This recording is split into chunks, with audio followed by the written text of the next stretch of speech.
Article 35A और 370 को लेकर के इस देश में बड़ा भ्रम फैलाया गया। और हमारे समाज की जो सबसे बड़ा संकट है, क्योंकि मैं बहुत 35 और 370 पे बहुत फोकस नहीं करना चाहता, बार बार जगह लोग मुझसे कहते हैं पुष्पेन जी उसकी 13वीं भी हो गई है और 40वां भी हो गया है, अब आप इसको क्यों बार बार कहते हैं। मैं उनसे एक बात कहता हूं, यह आर्टिकल 35A और 370 इस देश के लोगों के जहन से नहीं मिटना चाहिए। इसके पीछे कई कारण हैं जो मैं कहना चाहता हूं,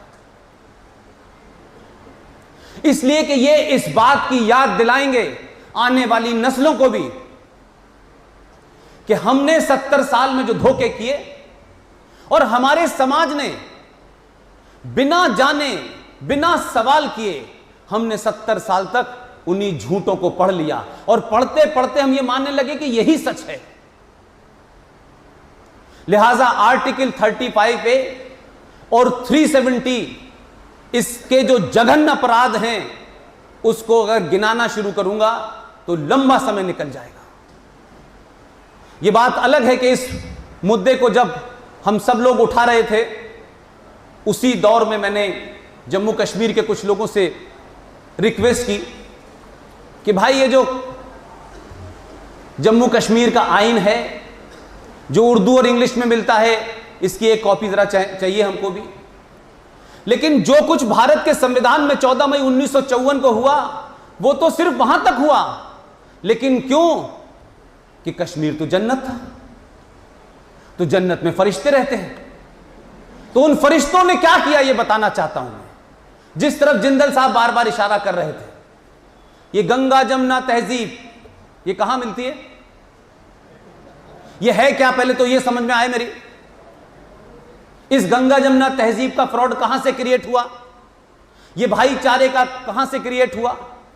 जब हम भाई थे, ये गंगा जमुना तहजीब थी, तो 1947 में दोनों कौमों मिलकर के देश से अंग्रेजों के खिलाफ लड़ रही थी। तो फिर ये कैसे हो सकता है कि जैसे ही अंग्रेजों के जाने का वक्त तय हुआ आपने कहा हमें मजहब के नाम पे मुल्क चाहिए। तो आप अपने मजहब के नाम से मुल्क के लिए लड़ रहे थे या भारत की आजादी के लिए लड़ रहे थे। हमने तो नहीं कहा कि हमको हिंदू राष्ट्र चाहिए, हमने फिर भी नहीं कहा, लेकिन कुछ लोग अपने मुल्क के एजेंडे के लिए लड़ रहे थे, उन्होंने मांगा, आपने दे दिया। लेकिन इतिहास में क्या बताया गया कि अंग्रेजों ने हमें बांट दिया, फिर कहा जाए जवाहरलाल नेहरू और कांग्रेस ने बांट दिया। क्या कमाल का देश है। इसका रेजोल्यूशन 23 मार्च 1940 को लाहौर में पास हो चुका था और मुस्लिम लीग ने किया था।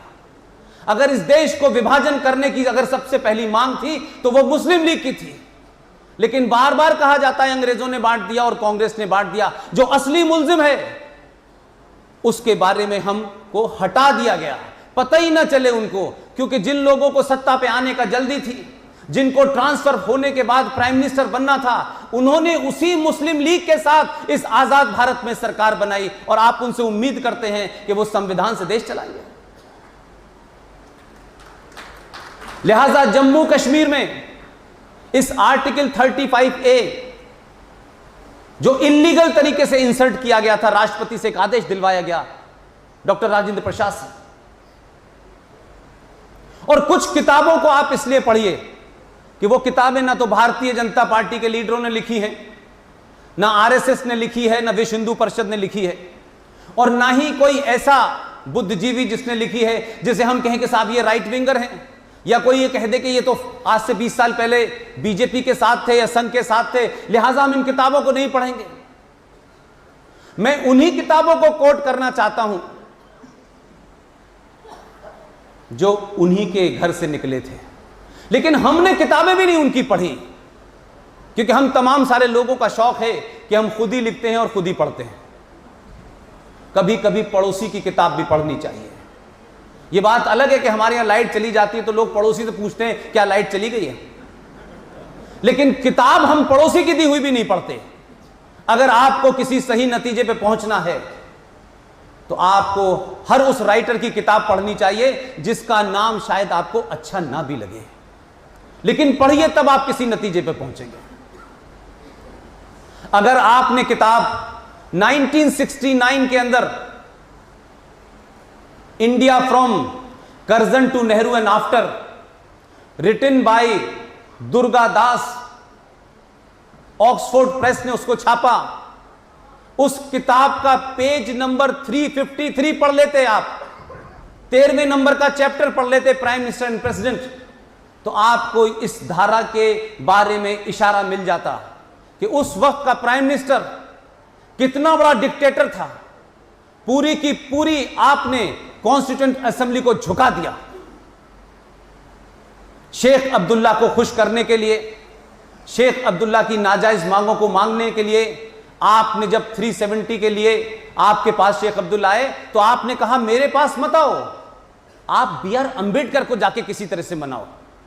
तो बी आर अंबेडकर को भी इस देश में लोगों ने गलत बहुत तरीके से कोट किया है। जितनी किताबें हैं, मैं समझता हूं कि आधुनिक भारत में अगर सबसे ज्यादा सच बोलने वाला कोई आदमी था तो वो बी आर अंबेडकर था। और ये बात मैं इसलिए कह रहा हूं कि उन्होंने अपने बीबीसी के इंटरव्यू में कहा किताबों में टेम्परिंग हो सकती है, कम से कम विदेशी मीडिया को दिए इंटरव्यू की में टेम्परिंग नहीं हो सकती। और वो लोग लाख बुरे हो, आप पे राज किया हो, लाख कमियां और खराबियां हो सकती हैं, लेकिन उन्होंने भारत के इतिहास से टेम्पर नहीं किया। जो था उनके अपने लोगों की भी जो खामियां थी वो भी वो लिखते हैं, और जो आपकी खामियां थी वो भी वो लिखते हैं। उसी टेलीविजन इंटरव्यू में कहा I am not ready to accept who is this Mahatma, I don't consider Mahatma Gandhi is a Mahatma. Who is he is a very low IQ man. अगर ये कोई कह दे तो बवाल हो जाएगा, लेकिन अंबेडकर ने कहा है तो उसको छुपा के रखो। अंबेडकर को एक फ्रेम में रखा आपने। और अंबेडकर ने ही कहा जब शेख अब्दुल्ला उनके पास गए कि धारा 370 चाहिए, तो वो जो वार्तालाप है वो अवेलेबल है, कहीं किसी 5 जन में नहीं लिखा है, हर उस जगह लिखा हुआ है जहां राष्ट्रवादियों का कोई लेना देना नहीं था। उसमें वो कहते हैं शेख अब्दुल्ला से कि मिस्टर शेख अब्दुल्ला साहब, आपको भारत से सिक्योरिटी भी चाहिए, आपको भारत से अलग कानून भी चाहिए, आपको संविधान भी चाहिए, आपकी विधानसभा की टर्म भी 6 साल का चाहिए, आपको भारत के अंदर एक प्रधानमंत्री भी चाहिए। तो उन्होंने कहा कि बदले में भारत को आप क्या देंगे? तो शेख अब्दुल्ला ने कहा कि कश्मीर के पास देने के लिए कुछ नहीं है। तो अंबेडकर ने उस पर कहा यह मैं दुनिया का महापाप नहीं करूंगा अपने हाथ से, और धारा 370 के विरोध में चले गए। और जब यह चर्चा हो रही थी उस वक्त भी उठ के चले गए थे पार्लियामेंट से कि मैं इसमें शामिल नहीं होऊंगा, यह महापाप हो रहा है। लेकिन उनकी नेहरू साहब की शेख साहब से नजदीकियां देखिए कि जिस सेशन में यह रखा गया आर्टिकल 35 है, उसमें स्पेशल गेस्ट बनाया गया। किसको? शेख अब्दुल्ला साहब को और उनकी विदेशी पत्नी को स्पेशल गेस्ट बना के बुलाया गया। लिहाजा आज हम कुछ भी कह लें,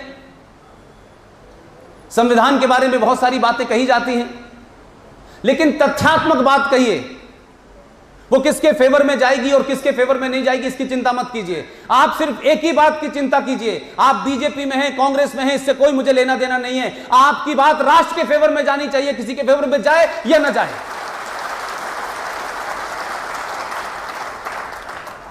एक नया फ्रॉड है तो पुराना, लेकिन हमने उसकी तरफ रुख नहीं किया है।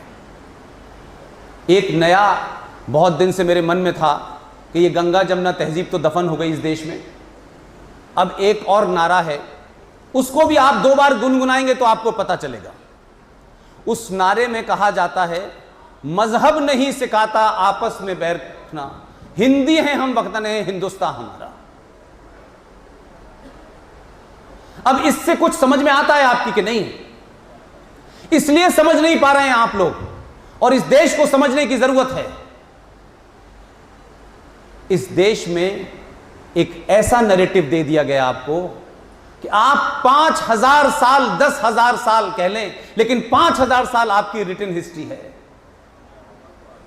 5000 साल पुरानी सनातन संस्कृति के लोगों, आपकी सहनशीलता, आपके मूल, आपकी परंपराएं इतनी आदर्श थी कि आपने झूठ को भी सच समझ लिया।